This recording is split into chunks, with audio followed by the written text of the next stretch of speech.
हरिः ओं निगमस्तुत लक्ष्मीपति जगदन्तर्यामि वगुचो सर्गमुनेल्लंदगु भवदैश्वर्यंबुन अगणित सौख्यानुभवमुनंदिंतु गदे जलजाक्षयट्टि विज्ञान बलंबुन कल्पिंतु अखिल लोकंबुलोलि नत जनप्रियुडवु नाकु अट्टि सुज्ञानमध्यमై कृपसेयमय्य वरद सृष्टि निर्माणेच्छचिंदि ना चित्తంబు తత్కర్మ కౌశలిదగిలియుండి ఉను కర్మ వైషమ్యమును పొందుకతమున దురితంబు బొరయక తొలగునట్టి వెరవున కేట్లు గలుగు అవ్విధముదలచి కర్మవర్తనుననుభవత్ కరుణ మెరసి తగ కృతార్థునిజేయమే నిగమ వినుత సత్కృపామూర్తియో దేవచక్రవర్తి భవత్ ఉదర ప్రభూతమగు పద్మమునందు వసించియున్న నేను అవిరళ తవ కీన కలితాంశమునంతనరార విశ్వముందవిలి రచించుచున్ బహువిధంబుల పల్కెడి వెదజాలముల్ శివతరమై ఫలింప కృపసేయుము భక్త ఫలప్రదాయక అని అనుకంపదోప వినయంబున జాగిలి మ్రొక్కి చారులోచన సరసీరుహుండగుచు సర్వజగత్ పరికల్పనారతిందనరిన నను బ్రోచుటకు తానిటు సన్నిధి అయిన ఈశ్వరుండనయము నాదు దుఃఖము దయామతి బపెడు నమ్రుడై వనరుహ సంజాతుడు నిమ్మనమున హర్షించెననుచు మైత్రేయ మహాముని ఘనుడగు విదురునకున్ వినయంబున వెరగ జెప్పె వెండియు బలికెన్ హరి ఓం ఏష ప్రపన్న వరదో రమయాత్మశక్త్యా యద్యత్కరిష్యతి గృహీత గణావతారః తస్మిన్ స విక్రమమం ఇదం సృజతోపి చేతో యుంజేత కర్మశమలం చ యదా విదాహ్యం నాభిహ్రదాదిహ సతోంభసి యస్య పుంసో విజ్ఞానశక్తిరహమాసమనంతశక్తేః రూపం విచిత్రమిదమస్య వివృణ్వతో మే మారీరిషీష్ట నిగమస్య గిరాం విసర్గః అంటూ మైత్రేయ మహర్షి విదురుడికి బ్రహ్మ గారు తాను సాకార రూపంలో ప్రత్యక్షమైనటువంటి ఆ శ్రీ మహావిష్ణువుని చూస్తూ చేసినటువంటి స్తోత్రాన్ని ఆయన వివరిస్తూ ఉన్నాడయ్యా అని చెప్పి పరీక్షణ్ మహారాజుకి సుఖబ్రహ్మ ఆ సుఖబ్రహ్మ ఆ ప్రాయోపవేశ స్థలంలో చెప్పినట్లుగా సూత మహర్షి సౌనికాది మహర్షులకి ఆ నైమిసారణ్యంలో వివరించేటువంటి తృతీయ స్కంధం 9వ అధ్యాయంలో మనం ఉన్నాం. బ్రహ్మదేవుడు ఆయనకి 2 రకాలైనటువంటి స్థితులలో ఆయన కొంచెం కన్ఫ్యూజన్లో ఉన్నట్టుగా ఆయన మాట్లాడుతూ ఉన్నాడు. ఒకటి ఏమిటంటే, స్వామి నీ యొక్క ఆజ్ఞ వల్ల నేను ఈ సృష్టి అంతటినీ చెయ్యాలి అనేటువంటి సంకల్పాన్ని నువ్వు నాకు ఇచ్చావు, బాగానే ఉంది. ఆ సంకల్పాన్ని నేను నెరవేర్చాలి అంటే నాకు దిక్కు తోచటం లేదు.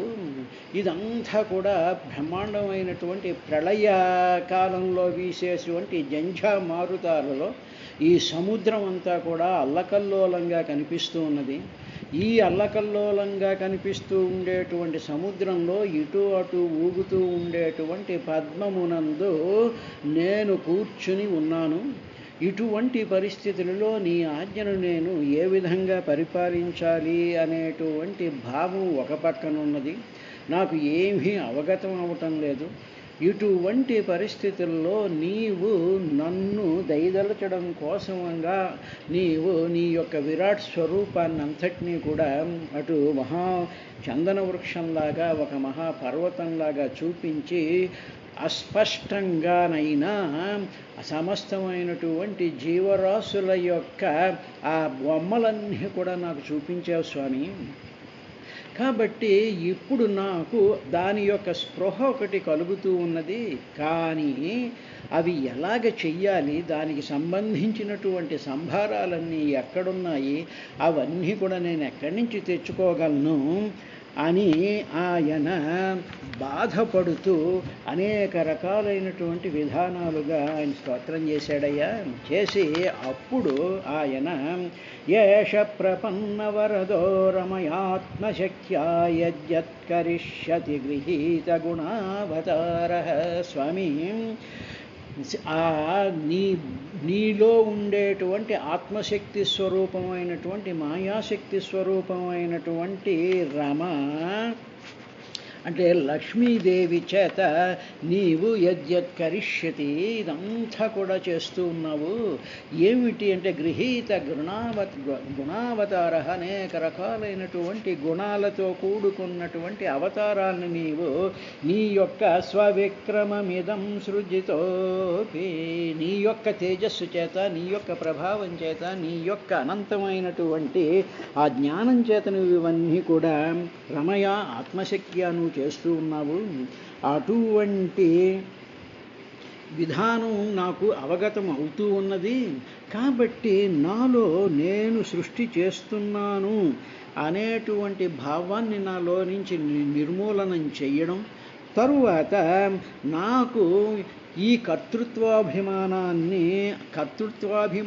అనేటువంటి దోషం నా లేకుండా చెయ్యి. నాకు ఎప్పుడూ కూడా నేను ఇది చేస్తున్నాను అనేటువంటి భావంలో నేను పడినప్పుడు నాలో ఉండేటువంటి అహంకారం పెళ్ళుబికిపోయి నీ యొక్క ఆ స్వరూపాన్ని, నీ యొక్క తేజస్సుని, నీ యొక్క శక్తిని నేను మర్చిపోవడానికి అవకాశం ఉన్నది. కాబట్టి కర్మశమలం విదహ్యా, ఆ కర్మశమలం, కర్మలు నేను చేస్తున్నాను అనేటువంటి దోషాన్ని నాకు రానివ్వకుండా చూడు అని చెప్పి పరమాత్మ అయినటువంటి శ్రీమన్నారాయణ్ణి ఆయన ప్రార్థిస్తూ ఇంకా ఏమన్నాడు అంటే నాభిహృదాదిహ సతోంభసి యస్య పుంసో విజ్ఞానశక్తిరహమాసమనంత శక్తేః రూపం విచిత్రమిదమస్య వివృణ్వతో మే మారిరీషశ్చ నిగమస్య గిరాం విసర్గః. స్వామి, ఈ ప్రళయ జలాల్లో శయనిస్తూ ఉండేటువంటి అనంత శక్తివంతుడైనటువంటి నీ యొక్క ఆ నాభికమలంలో నుంచి నేను పుట్టాను. ఇప్పుడు నేను పుట్టినటువంటి ఆ నాభికమలాన్ని వహిస్తూ ఉండి శయనించినటువంటి ఆ పరమాత్మ ఎవరు అంటే విజ్ఞాన శక్తి, అనంతమైనటువంటి విజ్ఞాన శక్తి స్వరూపుడు. సత్యం జ్ఞానం అనంతం బ్రహ్మ, జ్ఞానస్వరూపుడివి. ఇప్పుడు నాకు ఒక మనిషి కింద, ఒక రూపం కింద, ఒక ఆకారం కింద కనిపిస్తున్నట్టుగా ఉన్నావు. కానీ నీవు విజ్ఞాన శక్తి, బ్రహ్మాండమైనటువంటి విజ్ఞానంతో కూడుకున్నటువంటి శక్తి. విజ్ఞానానికి ఆ శక్తి ఉంది. ఆ శక్తియే నీలో ఉండేటువంటి లక్ష్మీదేవి. ఆ లక్ష్మి నాకు లక్ష్యాన్ని, లక్ష్యతే ఇది లక్ష్మి. కాబట్టి నాకు ఆ లక్ష్యాన్ని చూపిస్తూ ఉండేటువంటిది విజ్ఞాన స్వరూపమైనటువంటి నీ యొక్క శక్తియే. అటువంటి విజ్ఞాన శక్తి స్వరూపమైనటువంటి నీ రూపంలో నుంచి నాభిహృదాదిహ సతో అంభసి యస్య పుంసో, అందులో నుంచి నేను ఆసం పుట్టానయ్యా స్వామి. కాబట్టి ఈ రూపం ఉందే, రూపం విచిత్రం ఇదం అస్య, ఈ రూపం విజ్ఞానంతో కూడుకుని రమాదేవితో నీవు రమిస్తూ ఉండేటువంటి విజ్ఞాన శక్తి స్వరూపమైనటువంటి నీ రూపం విచిత్రం ఇదం అస్య వివృణ్వతః.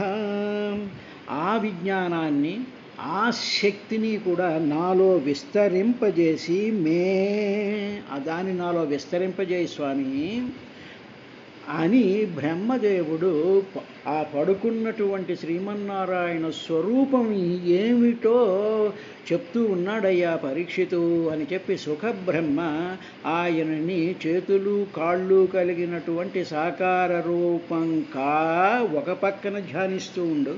ఆ కాళ్ళు చేతులు ముఖం ఆ కిరీటం అందులో ఉండేటువంటి తులసి దళాలు పాదాలు లక్ష్మీదేవి ఇవన్నీ కూడా విజ్ఞాన శక్తి సత్యం జ్ఞానం అనంతం బ్రహ్మస్వరూపమైనటువంటి ఆ పరమాత్మ యొక్క విజ్ఞానమే అది. ఇది చాలా విచిత్రంగా ఉంది. అంటే విజ్ఞానం ఎప్పుడు కూడా చాలా విచిత్రంగా ఉంటుంది. మనం ఏది కూడా ఊహించలేనటువంటి మహత్తరమైనటువంటి రహస్యాన్ని కప్పిపెట్టుకుని ఉండేటువంటి శక్తే విచిత్రమైనటువంటిది. అటువంటి శక్తిని వివృణ్వతః దానిని నాలోకి విస్తరింపజేయుము, దానిని నాలోకి తీసుకుని నాకు ప్రసాదించు తండ్రి. అప్పుడు నాకు నిగమస్య గిరాం విసర్గః. నిగమస్య అంటే నిగమములు అంటే వేదములు, వేదముల యొక్క గిరాం అంటే వాక్కులు. అంటే వేదం అంతా కూడా ఆయన విజ్ఞాన స్వరూపంతో బ్రహ్మాండమైనటువంటి తేజస్సుతో ఆయన వెలిగిపోతూ ఉన్నాడు. ఆ తేజస్సు యొక్క ఉచ్ఛ్వాస నిశ్వాసాల వల్ల విజ్ఞాన స్వరూపం అంతా కూడా నిగమస్య వేదాలలాగా గిరాం వేదవాక్కులలాగా ఒక శబ్దంలాగా. అందుకనే పరమాత్మని శబ్ద బ్రహ్మ స్వరూపుడు అంటారు, శబ్ద బ్రహ్మము అంటారు. శబ్ద బ్రహ్మము అంటే శబ్దము, శబ్దం అంటే మనకు వినిపించేటువంటి వాక్కులలో నిక్షిప్తమైనటువంటి విజ్ఞాన స్వరూపం కలిగినటువంటి వాడు పరమాత్మ. అందుకని ఆయన వేద స్వరూపుడు, ఆయనే వేదము.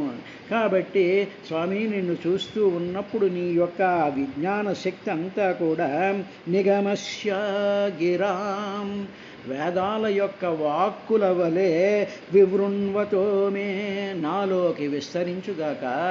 అలాగ వచ్చినటువంటి ఆ శక్తి ఉందే మారిరీషిష్ట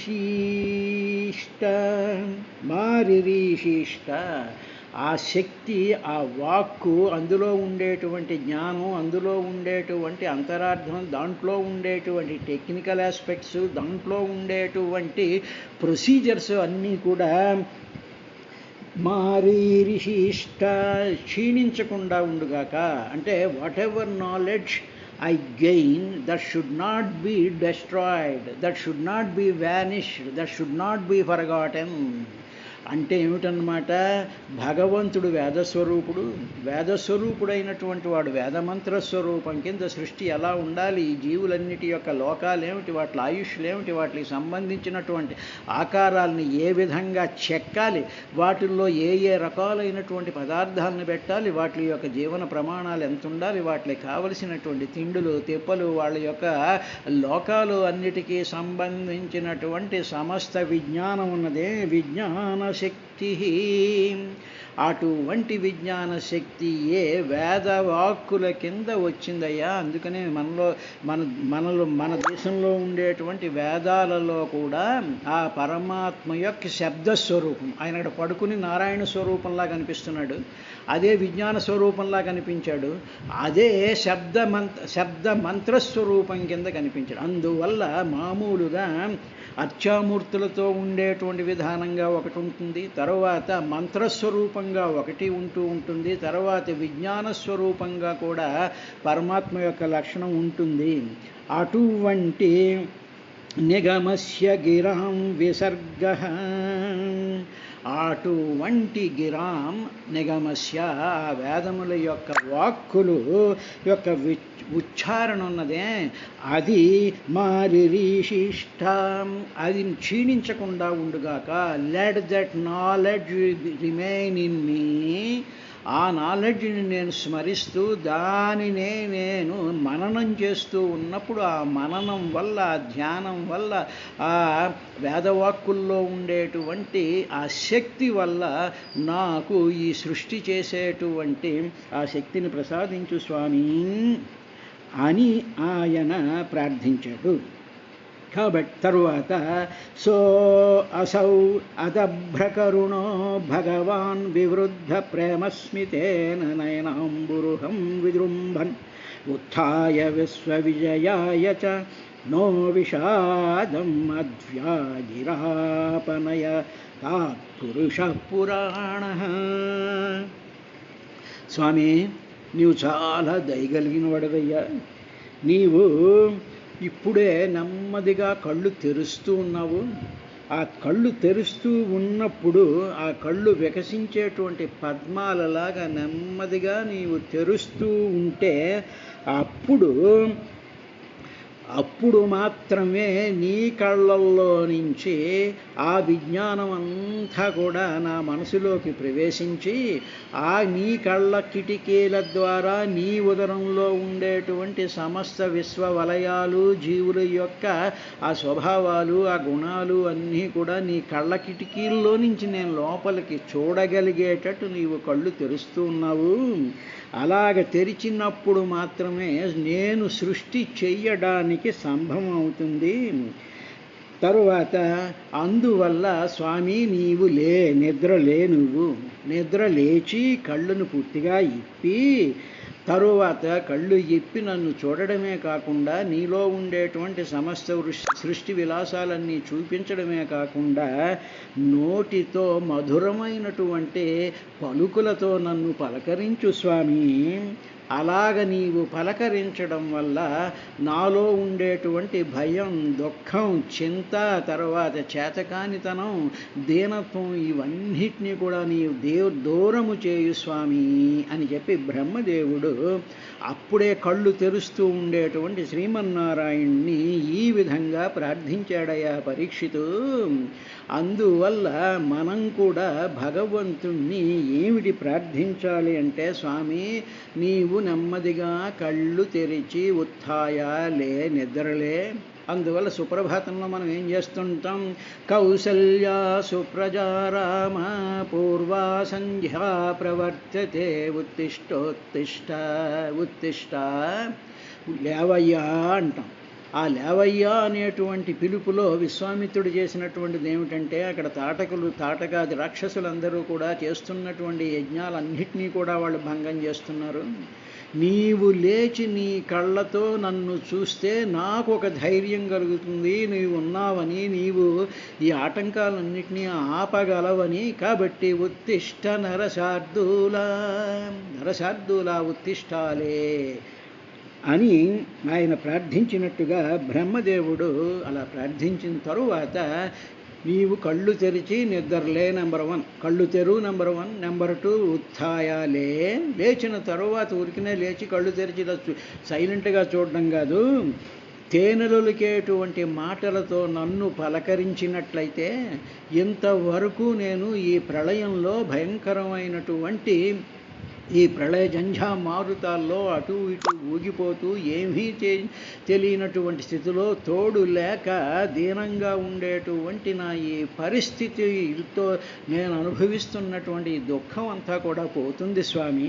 కాబట్టి నీవు మొట్టమొదట కళ్ళు తెరు, 2 కళ్ళు తెరిచి నిద్ర లేచి కూర్చున్న తర్వాత నాతో మాట్లాడు అని మనం భగవంతుణ్ణి ప్రార్థించవలసినటువంటి విశేషాల 3టిని కూడా ఆయన చెప్తూ ఉన్నాడండి.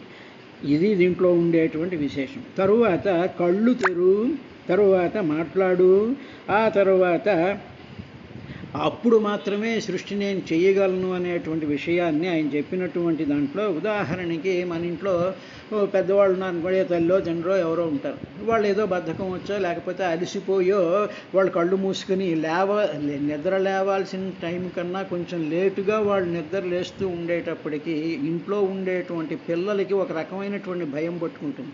ఈ పాటికి మా అమ్మ లేచిపోయి ఇవన్నీ చెయ్యాలి కదా, ఏమైంది మా అమ్మకి అని చెప్పి భయంగా ఆ మంచం దగ్గరికి వెళ్ళి ఆ తల్లినో తండ్రినో, ఇంకా నిద్రలేవనటువంటి తల్లినో తండ్రినో చూస్తూ కొంచెం భయంగా ఉంటాం. అదేవిధంగా ఉదాహరణకి మన హాస్పిటల్లో ఎవరైనా ఉన్నారనుకోండి, హాస్పిటల్లో ఉన్నప్పుడు వాడు కళ్ళు మూసుకొని పడుకుని ఉంటాడు. మనకి ఆత్మీయులైనటువంటి వాళ్ళు ఎప్పుడు కళ్ళు తెరుస్తారా అని చెప్పి ఎంతో ఆతృతగా బయటికి లోపలికి వచ్చి వాళ్ళు కళ్ళు తెరిచారా, వాళ్ళు స్పృహ వచ్చిందా, వాళ్ళు దీంట్లో ఇదొచ్చారా అనేటువంటి కళ్ళు తెరవడం అనేటువంటిది ఏమిటి అంటే మనలో భయాలను పోగొట్టేటువంటి లక్షణం.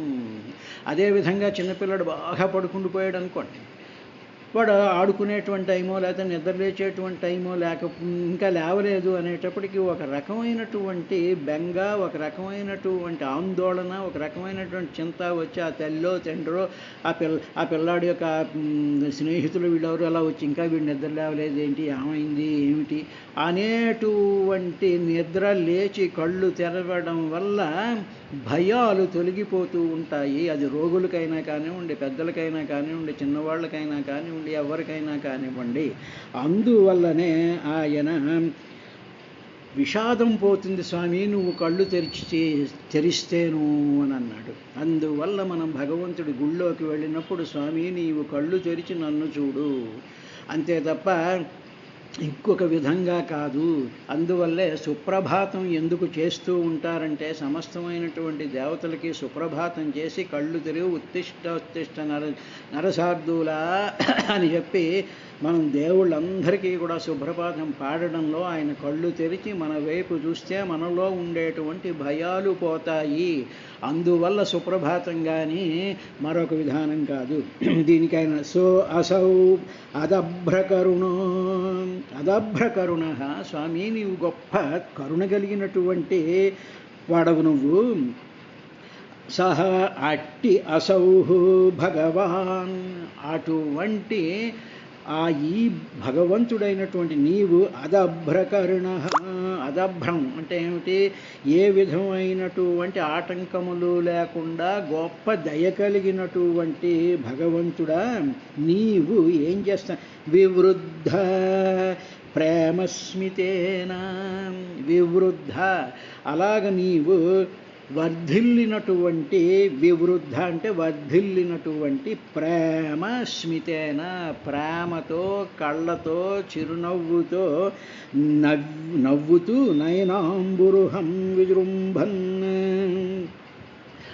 అలాగ నువ్వు నయన అంబురుహం విజృంభన్ నెమ్మదిగా నయనాలు అనేటువంటి నీ పద్మాలను విజృంభన్ ఇలాగా తెరుస్తూ ఉంటూ అలాగ తెరుస్తూ ఉత్థాయ నిద్రలే స్వామి అంటే నీవు ప్రేమతో కళ్ళల్లో చిరునవ్వు పెదవుల మీద చిరునవ్వుని పెట్టుకుంటూ నయనాంబురుహం విజృంభన్ నీ కళ్ళు విప్పారుతూ అవి విజృంభిస్తున్నట్టుగా అవి చాలా పూర్తిగా తెరుచుకున్నట్టుగా ఉత్థాయ లే స్వామి నిద్రలే ఉత్థాయ ఉత్తిష్టోత్తిష్ట నరసార్దూలా అన్నాడు చూసారా అదన్నమాట. ఉత్థాయ ఉత్తిష్ట అలా ఎందుకు అడుగుతున్నానంటే విశ్వ విజయామ అలాగ నీవు ప్రేమగా నెమ్మదిగా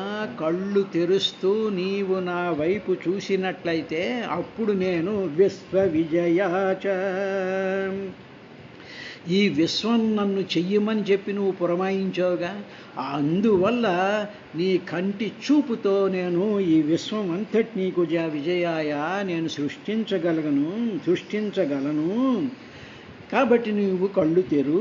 తరువాత ఏమవుతుంది, మాధ్వ్యా మధురంగా, మాధ్వ అంటే మధువు అని అర్థం, మధువుతో కూడుకున్నటువంటి అంటే తేనెలొలికేటువంటి గిరాహ వాక్కులతో పలుకులతో చిరునవ్వు నీ పెదాల మీద పెడుతూ తెరిచినటువంటి కళ్ళతో నీవు లేచినట్లయితే అప్పుడు నా విషాదం ఇంకా నాలో ఏ విధమైనటువంటి విషాదం ఉండదు, దుఃఖం ఉండదు, చింత ఉండదు, దీనత్వం ఉండదు, ఒక రకమైనటువంటి ధైర్యం నాలోకి వస్తుందయ్యా.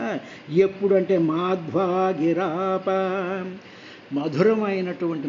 మధురమైనటువంటి గిరాహ వాక్కులతో అపనయతాతి దూరం చేస్తావు. ఏమిటి అంటే విషాదం, నా విషాదాన్ని, నాలో ఉండేటువంటి ఆ ఆత్మ న్యూనత భావాన్ని నీవు దూరం చేస్తావు స్వామి. కాబట్టి నీవు పురాణ, అంతటి మహత్తు కలిగినటువంటి పురాణ పురుషుడైనటువంటి వాడివి, ఆది దేవుడైనటువంటి వాడివి నీవు స్వామి. నాకు అందువల్ల నీవు కళ్ళు తెరిచి ప్రేమతో నన్ను పలకరిస్తూ ఉన్నట్లయితే నాలో ఉండేటువంటి విషాదం పోతుంది, నాకు ఈ జగత్తుని సృష్టి చేయగలిగినటువంటి సమర్థత కలుగుతుంది అని బ్రహ్మదేవుడు చెప్పాడయ్యా అని చెప్పాడు. రేపటి కార్యక్రమంలో మరో పద్యంతో వస్తాం.